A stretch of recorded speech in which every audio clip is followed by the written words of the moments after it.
Cherie Hanson here. Today, as I was doing a particularly strenuous Wim Hof breath cycle, and I was feeling my entire body just buzzing and heat coming out of my arms and my hands and my feet, I thought of the topic of the wrong end of the stick. It's something my mother used to say, the olden days stuff. Oh, she's got the wrong end of the stick, which means that the person has got it backwards. You know, they think they've got the end of the stick you can use to actually do something with, but no, that's still attached to the tree or something. I'm not sure where that comes from. But for me, the last 4 days have been so strong. I have been in a place where I have learned things I didn't know before. I have seen reports, information that I had not read before. I have seen Netflix documentaries about things I was ignorant of in the past. And what it means for me is that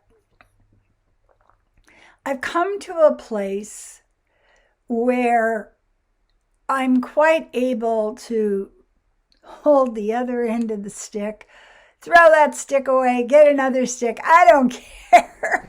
You know, the point for me right now, the entire focus in my life is how do I make myself calmer, more compassionate, more understanding? How do I get to a place where I can observe myself? And this is a difficult thing to do because I was triggered the other day. It was upsetting. It took me hours. I was still like this. And I worked at it and worked at it and worked at it. And then I thought, no, I'll just go to sleep, and tomorrow maybe I'll get and be able to look at the ass end of the ox. Walk around it. I call walking around it. You know, like right now it's just the snorting nostrils of the head of the ox. I can't tell anything. And what I came to understand, and I'll just take you through the whole landslide of lessons that came in. When I am in the presence of someone who is raising their voice, gesticulating, repeating something over and over again in an attempt to attack someone, what are those people doing? What are those people doing? And the rest of it. And I find that it really disturbs me. And so I sat with the question, why are you so disturbed by it? And I realized as I'm walking along on the sidewalk, oh, your mother used to do that. She would sit in a chair and scream at the TV, wave her arms, tell the referees in some game she was watching that they were stupid and they made the wrong call. And then she'd turn around and look at a family member and scream the same thing about how people were stupid and, you know, you couldn't trust anybody and it was all fixed. And it was just a barrage of fear-based negativity. And so I sat with that and I thought, this is something that still isn't healed in me. This is a wound that is not closed over. It isn't even making a nice scar right now.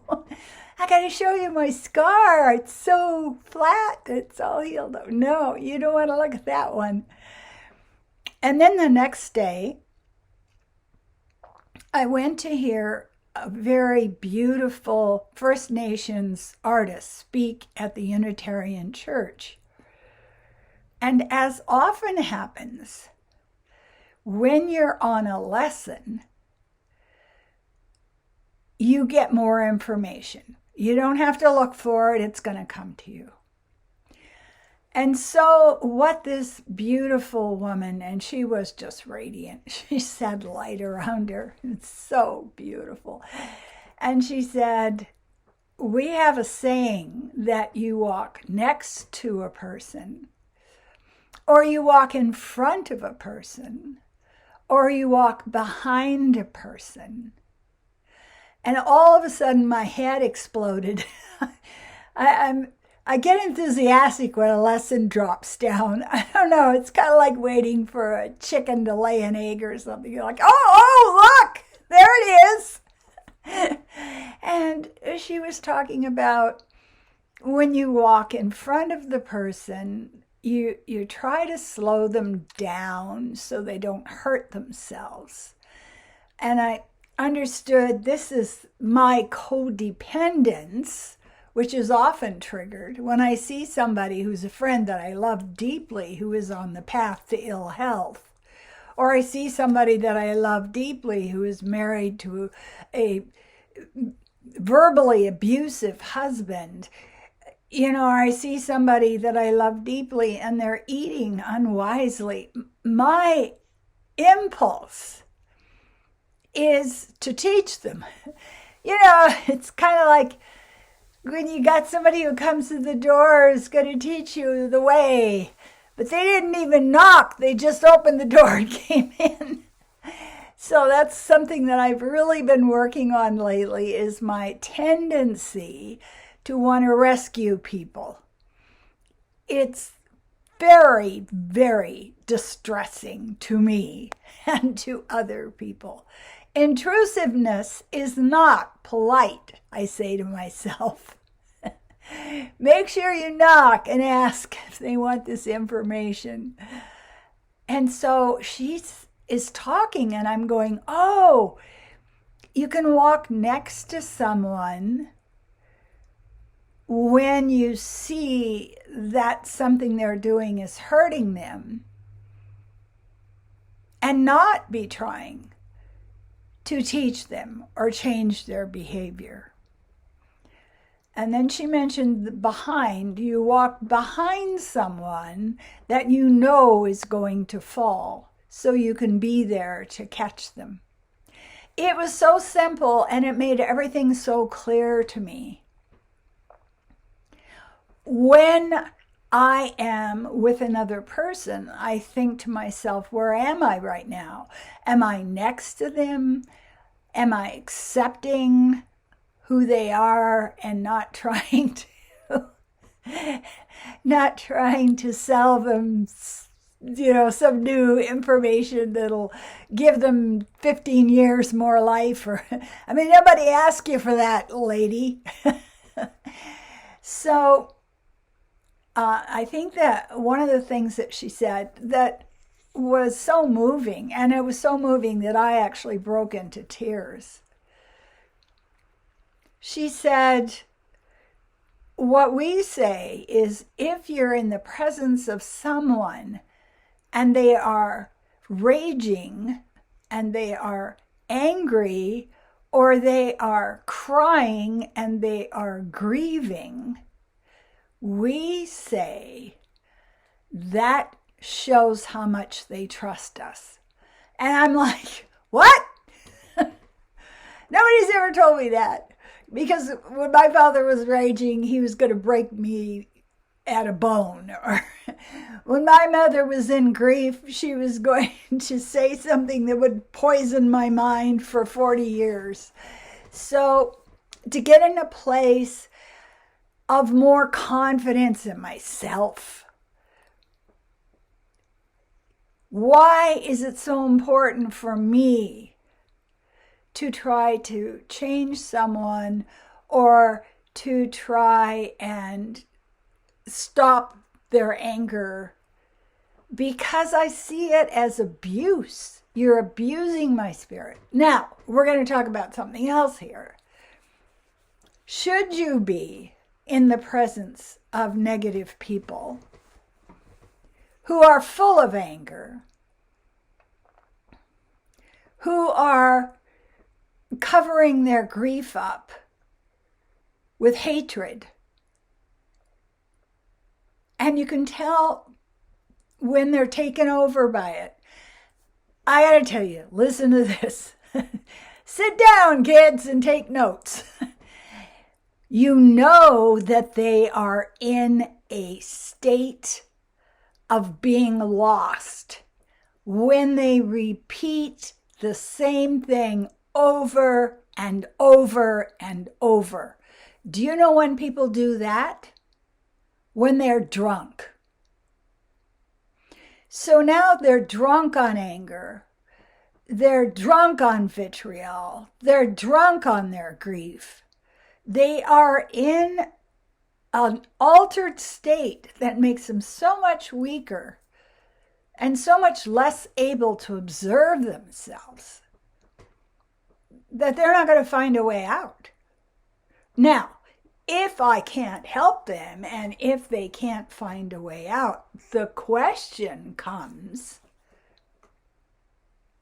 is this hurting me? And each one of us has to answer that for ourselves. Is this anger and rage and beating the chest and throwing a fit on the ground and blaming and all, is this some form of behavior that person is engaged in that is literally lowering my own vibration? And we know this happens.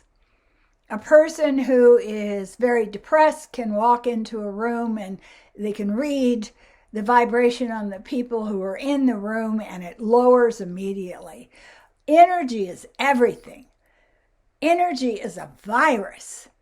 Now, this comes the same way as if you're going to put your canoe in rapids.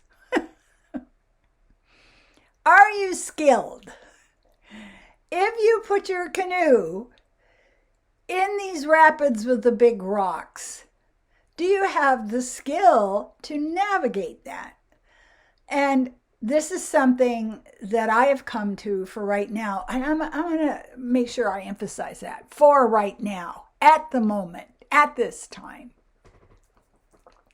That doesn't mean I'm not changing.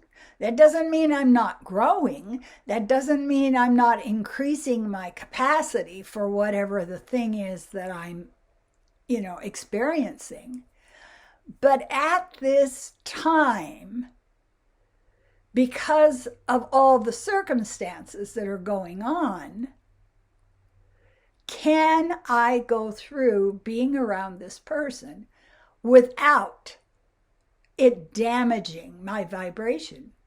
My mood, bringing me down, don't bring me down, don't be bringing me down. And I think the thing that I am really interested in the last few years is spiritual Nazism. The idea that, if you break your arm, you should be able to just sit down and regrow the bone. Or you shouldn't be touched by anything. You shouldn't be depressed. You shouldn't be crying. You shouldn't be, having upset stomach or whatever. That is a very childlike way of looking at what a person is. We are far more complex than that. Far more complex. We need to cry. We need to protect ourselves. We need to sit down and journal out our anger or our frustration. We need to embrace our humanness. Because if you get into spiritual Nazism, it's the same thing as being in the old patriarchy, the old capitalist, materialist slave factory. You're not good enough if you don't do this. And now we get to the last thing that I landed on, which was really interested me. as I go through my days, I watch myself grading myself. Did I do the things that I had on my checklist, my goals? Was I pursuing those?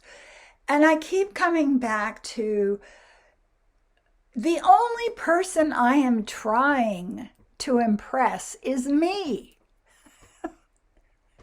That's it. I'm the white hat. I'm human resources. I'm the performance writer. I'm the professor that's writing the report card. It's me. So if I'm in a place where I refuse to accept myself, or I refuse to love myself, or I refuse to be at peace with myself, if I haven't performed, am I ever going to be happy? No, you're not, because you have a habit of requiring, and I think of, when you have dogs in a circus and they're walking the bamboo and jumping through the hoops and all the rest of it, you're treating yourself like animals performing in a circus. Did you perform today? No, maybe I didn't. Can you still love yourself? Yeah, I can. And so that's just the whole rabbit hole I went down in the last few days. Get my relationship with myself better. So I'm not in a place where I'm criticizing myself, when I'm not examining my performance, when I'm not, if I can't pin the tail on the donkey, then I'm going to throw myself out of the party. It's just like, it's nowhere near the donkey. Leave. And so changing the criteria for how you love yourself is so important. Do you love yourself? If you've cleaned the entire house, I'm just giving you mine. That proves I've got it under control. I'm not weird. I'm not like my parents, I'm normal. I can keep my house clean. Or are you someone who deserves praise because you took care of all your houseplants and there are no dead leaves anywhere? We can go on and on. I mean, there are fingerprints on a window, and I stop and think, what kind of person are you that you would leave fingerprints on a window? And the other thing is, your expectations for being in the outer world. I have to go see so-and-so, and there's a party, and I have to go, and, I need to show up at this, and I need to dress this way, and so if we can sit down and write out what our expectations for ourselves are for when we can feel good about ourselves. If you do that and you have a sense of humor, you will be laughing, Oh my God, I didn't pluck my eyebrows and my toenails are getting longer. I didn't shave my legs. I haven't sent messages to people. I have leaves on my lawn. If you put down the entire list that you are using against yourself to prove that you're not worthy of your own love, I think you'll see it very clearly. And it's amusing. You've got the wrong end of the stick, because you can choose to love yourself as you are, in your pajamas. You can choose to love yourself with the house a mess, or you haven't seen people for 6 days. It's up to you. You're the one that is deciding whether you're good enough or whether you deserve to be congratulated. And I'll tell you my criteria, that I have 2 criteria that I have to meet every day. I've gotten it down. I've gotten it so far down. It used to be like 3 pages. Did you get good sleep? REM sleep and deep sleep. And the second one is, did you feel a rising inside of you of anger or hatred toward another human being?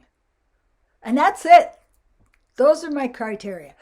At that point, I'm just a beautiful, beautiful, darling person. You know, if in my head, I'm not wanting to kill somebody, or I'm not spewing anger, and I got good sleep. All right, there you go, baby. You did it. You got the right end of the stick. Try it out. Sit down and write out what you have to do in order to deserve to respect and love yourself. It's amusing. It's very amusing. Thank you so much for the people who are subscribing. Subscribe now if you haven't yet. If you know somebody else who is driving themselves insane during this chaotic time, send this video over to them. Because if you can get your criteria down to 2 or 3 or 4 things, you're going to be so much more satisfied. Your vibration will be higher. You'll be able to meet the world with love. You'll be able to come out your door and walk next to someone and not infect them with your jagged, claw-like rose thorn energy. We don't want to do that now. It's not fair. It's not fair to you. It's not fair to them. And if you want a psychic reading or a life coaching, as you can see from my videos, I am always on the path. I am always in pursuit of knowledge about how the personality works, how trauma works, how the brain works, how to take care of the body. I'm just absolutely ferociously on that path. It's every day, baby, every single day. And I want to say to you, as I always do, I appreciate you.